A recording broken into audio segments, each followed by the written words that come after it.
Assalamualaikum warahmatullahi wabarakatuh. Perkenalkan, nama saya Siti Nurlija. Di sini saya akan memberikan pendidikan kesehatan terhadap etika batuk dan bersin. Bagaimana perasaan kalian jika ada yang batuk atau bersin di hadapan kalian? Ilpil, sebel, atau biasa saja? Perlu kita ketahui, pada saat kita batuk dan bersin, kita mengeluarkan ribuan bahkan jutaan kuman yang akan menimbulkan sakit.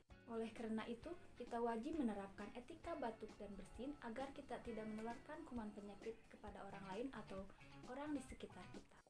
Adapun etika batuk dan bersin itu, yang pertama, memakai masker. Yang kedua, tutup bagian mulut dan hidung dengan lengan atas bagian dalam. Ketiga, tutup bagian mulut dan hidung dengan tisu. Keempat, jangan lupa membuangnya ke tempat sampah. Yang kelima, cuci tangan dengan sabun dan menggunakan air mengalir. mengapa memakai masker itu penting? Karena masker berfungsi sebagai penyaring debu dan partikel di udara dan untuk melindungi penyakit.